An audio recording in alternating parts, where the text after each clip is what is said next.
you ready to heal your mind, body, and soul from the inside out? Welcome to the Real Healing Institute show with Michelle Sinclair, divine healer and spiritual teacher, where spiritual transformation meets practical guidance to break free from limiting beliefs, subconscious pain, and energetic blocks. This is a powerful space for those seeking true healing and enlightenment. Michelle's teachings are rooted in her deep study of the Christ letters and the spiritual awakening that came from her unwavering dedication to divine truth. She helps individuals navigate their inner healing journey through subconscious soul healing techniques and spiritual teachings by uplifting the vibrational resonance of our thoughts, words, and actions that shape the very fabric of our lives. It is time to learn the profound understandings of universal love. The Real Healing Institute show starts now. Hey everyone, I'm Dr. Pat, and I get to take this beautiful, beautiful ride with the most incredible Michelle Sinclair. Today's show is, I want to call it a little conundrum for people that are not aware. It is quite the mental dilemma, the law of faith in both good and evil. What is it? How does it work? Can you imagine a world where you believe in what exists in it? Do you actually believe that you have control or power or influence, shall we say, over how your life turns out? Michelle, what a great show, right? I mean, we could probably spend 3 hours talking about this, just talking story, right, from our own lives. Totally. So, look, there are some people that believe they have no influence over their lives. And, for many of us early on in our religious journeys, we basically were told that until, of course, my dad remarried and there was my stepmom, who absolutely believed in the unlimited, unconditional love of Jesus. And the Christ letters are very, very pertinent in how we understand that. So both you and I have had to do a turnaround, so to speak, in how we look at our lives and the gratitude and the power that we have and was given to us. But why do some people just see their lives as the gloom, the doom, the misfortune? It's because they believe in it, and it is patterns that repeat from the past, right? They speak and they'll even say, nothing ever changes. Tomorrow's the same as, yesterday, and it just keeps going on that way. And they truly believe this, and because they believe it, it is. That's it. They've put their faith in that tomorrow's not going to be any better. And they'll even speak about it. They'll even say things, and our words, seal those things in and make them truly real. I had a friend one time, and, she was looking to make more money and had felt like, oh, nothing ever changes. I said, but listen to how you're speaking. So all you need to do is change the way that you're speaking and change the belief behind it, and it'll change. And it did for her in a very short order in her life. But this change, she's now making double the money that she was making. And then she went back into her old patterns and self-sabotaged and got rid of all the goodness that had come into her life because she didn't actually believe in it. And so if you don't believe in it, it's going to go away. I want to talk about the self-fulfilling prophecy, which was actually an empirical study that was done. Now, let me put the caveat out there. So don't you all start emailing me. The self-fulfilling prophecy study was done before the ethical considerations were fine-tuned in the world of psychology. Why am I saying that? Well, when you go into a school and you're doing studies with kids and you give half of the kids an opportunity to create amazement and the other half not, that is now considered not ethical. However, that study was done. And that study proved a lot to us, right? I mean, the self-fulfilling prophecy is real. 100%. Yeah, it's whatever you hold most dear to you. But the problem with this is that most people don't know what is in their subconscious mind. If I'm working with my clients, they're coming for some issue, let's say they're depressed or they have anxiety, something like this. So I'm then taking their presenting issue, this feeling that they have, the belief that they have, and we're following it back and we're finding it. And almost always, but not always, but so often, whatever will come up, they'll be like, oh, wow, like, I don't even remember that. Or I remember it, but it wasn't significant to me. So I thought, but it will have been a moment in time that changed the way that they believe. And it's forever. So I had someone who apparently was quite a grumpy person, before they worked with me, and they were coming for something totally unrelated to the results that they ended up getting. But I regressed them back. This is an older man, and they go to the hospital where they're very young, and they're given something by someone, and they didn't want it, and so it's like they're throwing this temper tantrum of, this isn't what I want. And so flash forward 80 years, and this person was, kind of miserable. And so I imagine they always had that feeling within them of, I'm not getting what I want.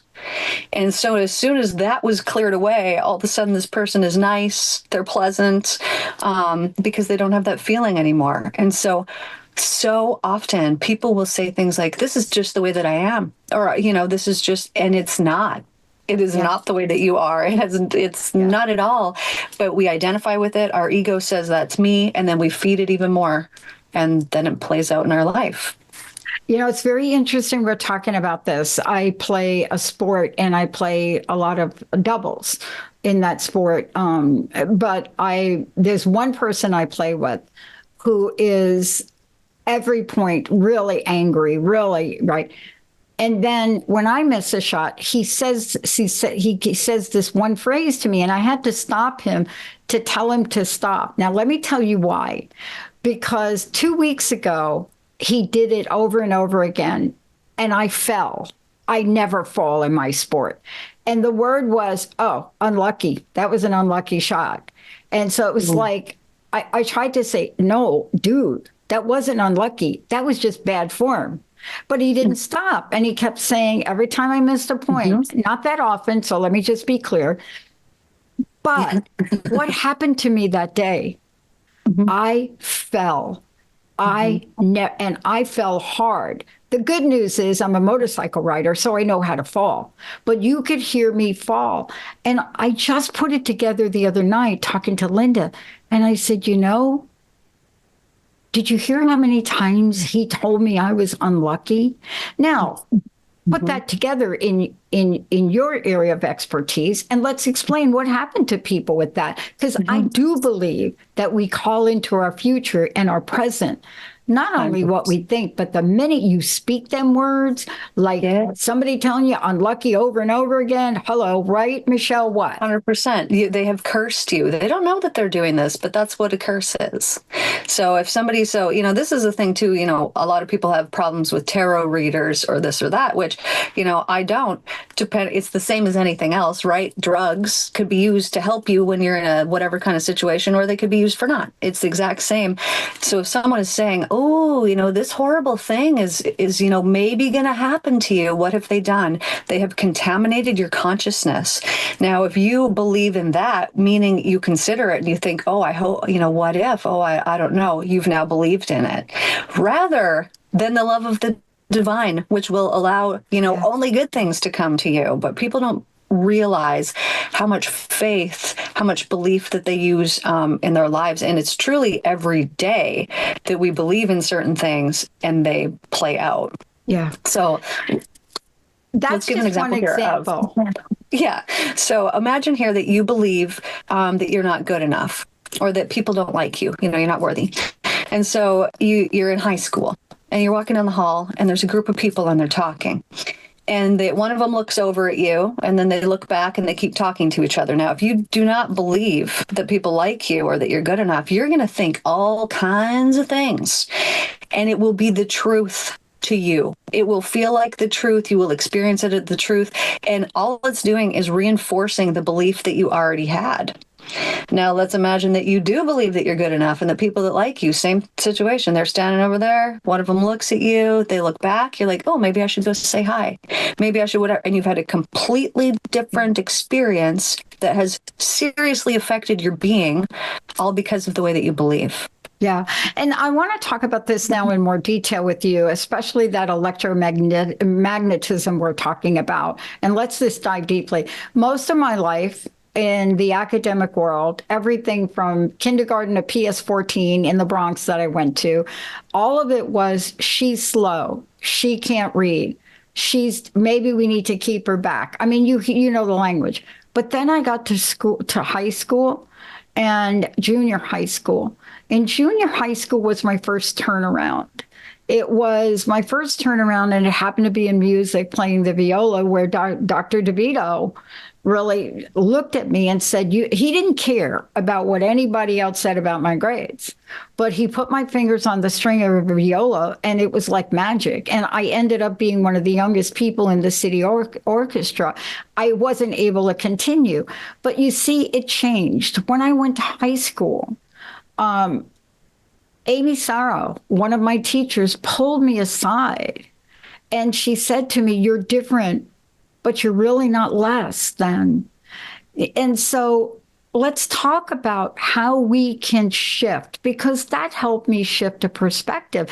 And even though I couldn't read or write, I was, what do they call it? I was in charge of the Future Teachers Club, and I got a certificate. I couldn't read or write. So what changed me, right? Let's talk about how that is what happens to most people, unless you're not fortunate enough to have a Michelle Sinclair to work with or to have an Amy Sarro as your teacher. So what you're talking about is exactly what I do with clients all the time, is take them back to the initial time. So it's just called regression. Take them back to the initial time when something changed. So, lots of times people will go back, let's say, to elementary school. Maybe they were bullied, because kids can be this way. And so they're making fun of them, or something happens. They feel embarrassed. Now they've changed the way that they think about themselves forever. They don't know that this is forever, but they have changed something within themselves. So it typically is outside influences that do this to us. However, I have regressed people. It's still an outside influence, but I have regressed people back to the womb, before you're ever even born, and maybe feeling unwanted or unlovable. And then that sticks with you your whole life. But because these incidents happen typically when people are so young, it's now me. This is who I am. This is how I feel, but it's not. It's not you at all. And then when I'll do something, I'll do forward progression with people. So we've resolved something and I take them forward, like, what does this look like now that it's not there? It's like, oh, it's so good. Okay, what feels more like you? Does this feel more like you, or the old way? And it's always the new way. They might say it's a little strange, it's a little whatever, but no, this is definitely me. And, the saying, you'll know the truth and the truth will set you free. It feels like freedom. This is how you know. This is how you know anything. Does this feel like freedom? Because if it doesn't, I'm not believing something that's proper. I'm putting my faith in something that is not what it should be in, if something's not feeling like freedom. I love this. I want to talk about the idea of reaping, sowing, and past karma that you have to attend to. And I want to talk about how this shows up. Believe it or not, I have had a memory in the past couple days, and I don't know what to do with it. It's a silly thing. I'll just tell you real quick. I'm a young kid, maybe 7. I have a friend, and my friend gets on top of old school, remember the old school blue mailboxes you still find at the post office, right? So my friend gets up there and I pull her off, and she lands on her bum, but on her back. And that is a memory that keeps coming to me now. Now, I can't find her. I don't know where she is. But it is a memory that talks about, or is reminding me of, a part of my nature that I need to be aware of, right? Not thinking before you do. Hello, that's one of them. But talk about the idea of karma. And then the other thing that's super important is whether or not people believe we can learn things from evil. Do we believe in evil? Now, I got to tell you, I grew up with a mama, and my Mama Doris, she didn't believe in any of that. She's like, Make your bed, you're sleeping it. That was her favorite phrase. So walk us through this on what things that we hold that will either hold us back or what things that we hold will get us to where we want to go. So everything is belief, and it all does come down to karma. So let's give an example here. Let's imagine that you have to deal with a certain person, and every time that you deal with them, they behave in this certain way. So what has happened now? You expect that out of them. Now, is it your expectation that they are energetically picking up on and playing out? Yes, because very often, you might know 100 people, and all those people who know those people will have a different view of them compared to you, because your belief about them is based off of your belief. So when somebody comes, when you have someone that's perhaps difficult to deal with, what you can do to deal with them is, before you're going to meet with this person, have a meditation and envision the absolute best outcome. This person doesn't behave in this way. They only present in this particular way. Now, this is real life. I have done this and it works. And I've talked to my children about it, and I've had my children play this out, and they're like, yeah, no, it really does work. So it is showing you that your belief and your expectation is what's going to play out. So now, in regards to karma, so let's say, here's an example of this that most people wouldn't consider.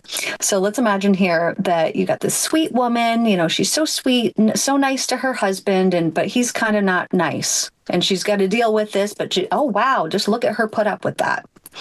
Well, perhaps she's not actually very happy. But she doesn't present in this way. But you don't know the inner workings of her mind. You don't know the hidden resentments that are there, and that when she's got a smile on her face, she's actually smiting them. And you don't know these things that go on in people's heads, so you cannot escape that karma. It is not just what you do. It is what you think about, and it is what you speak about that is the true karma. So often people will do something and they'll forget about it, because electromagnetism is at play, right? So you send out this electric thought through magnetism, it's returned to you at some point. And Jesus talked about this. He said, you turn your neighbor down because you're busy and you don't want to help him. He said, well, what happens, a year later when your neighbor comes to you and is mad that, you haven't helped him or you haven't done this or that. And it's like, you will have forgotten that you did this to your neighbor however long ago. And so when you go to your neighbor and you're like, hey, I need you to help me do this thing, and he says no to you, you'll be so angry and up in arms, forgetting you did the exact same thing to that person. But it's not just the specific acts. It is the frequency that it's sent out in. So let's say I do something to somebody, or I'm thinking really mean thoughts about somebody, and I'm sending out this really mean energy to that person. It will be received by them at some point. It will affect them on some level. You can't escape saying, oh, I hope that, so-and-so doesn't show up for work today. They're just such a miserable person. Well, what's going to happen? That person will receive this energetically, and then they might not start feeling so well. You have actually affected that person. But here's the problem, is it's going to come back to you with interest at some point. So you can't just think bad things about people and, send them these things and smile in their face and assume that, first off, that they're not going to know, because we're pretty intuitive. We know when something's off. But not only that, it will then be received back to you in your life, and you'll be like, oh, why is this happening? Well, it's because you sent it forth first. And now it's coming back to show you, don't do that. Just send out good, because then you're going to get this back instead. Yeah. And, let's talk about this. You're a leader in the field of this, Michelle. I mean, you've created an institute around this, and this is why people come to you. And I just want to say to everyone out there right now, see, when you're in the world right now, and maybe every time you go to your cell, you flip something and it gives you a headline. I'm not saying you shouldn't be aware, but you're going to need some help into how to navigate this world. It doesn't matter how old you are. It doesn't matter where you are. You are more powerful than you think. Now, the question is, do you want to be powerful for the greater good and the greater good of yourself? If you do, then you need to get a hold of Michelle, because part of this is not even knowing where to begin. Mm-hmm. And I'm telling you, the latest studies say people don't even know, quote, how they got here. Well, guess what? Michelle, that's what you help people with. What's the best way for them to connect with you? And you know what I'm talking about. It's like, oh my God, how did I get here, Michelle? Right? How many times have you heard that? Yeah. And we find it, we discover it. All soul subconscious healing. So they can find me under the Real Healing Institute. I have a daily podcast on YouTube. I have my website is under therealhealinginstitute.com, my Instagram, my Facebook. Everywhere you find me, it's therealhealinginstitute.com. Okay, let's just talk about this. And I want to ask you this question because this is really where I find the greatest conundrum with people. Well, Michelle, took me 50 years to get here, but you ain't going to change me overnight. Hello, that's not true. Because the kind of work you're talking about, even if you don't change everything, let's say somebody's got like a gigantic laundry list of right, you're on the phone with them an hour and all you hear about what's not working, but you pick something and we can heal that something. My mom, and I've talked about Mama Doris a lot. As a matter of fact, I just sent out an email on something we're doing and I quoted her right at the beginning of the letter. I don't know how she knew what she knew.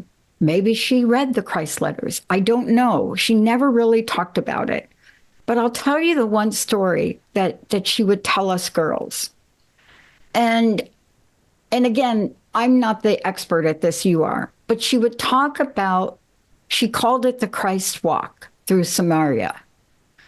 And none of us knew what that was. Like it's a country. We didn't even know. But she would talk about how Jesus decided to take the long road and go through a place and go to a woman at a well. And so she had her own metaphorical view of the world, that sometimes when you take a shortcut, you miss your moment. You see what I'm saying? Now, everybody around him thought he lost his mind. What? We're going to go there? Like, what are we doing? But why did he go there? He went there to reveal to a woman at a well that he was the Messiah. Now, whether you believe this or not, this was my mom's story. He would have missed, and she's very direct, and she would have said, Southern draw, girls, Jesus would have missed this moment. He would have missed his moment. Jesus moment, girls. Don't you ever go through life and miss your Jesus moment. That's what she would say. But you understand what she's saying. We have moments we could get help. We can heal. It took me later in life to do that. But let's talk about the possibilities that people have to really reconstruct their electromagnetic field to attract what they want, because this is what you do. So if you were to imagine, okay, let's say just somebody's in a bad mood all the time and they're really negative, and you were to think about the vibrations, actual vibrations that they're putting out of their body, they're all negative. And so electromagnetism, it's going out and it's returning back to them. So then they have more things to complain about. And because they keep sending it out, they keep getting more. The universe does not know, oh, this isn't actually what I want. It just knows what you are and what you're presenting with. So through systematically cleansing your mind of things like anger, resentment, hate, unforgiveness, spite, complaining, criticism, negativity, all of the low vibrational things. And if it's low vibrational, because when you're hanging out with somebody, do you want to hear about any of that? No, you don't. You don't want to be around that. But you really like being around people who are positive and don't complain and have really good things to say about other people, because it feels a certain way, because it's an actual higher vibration.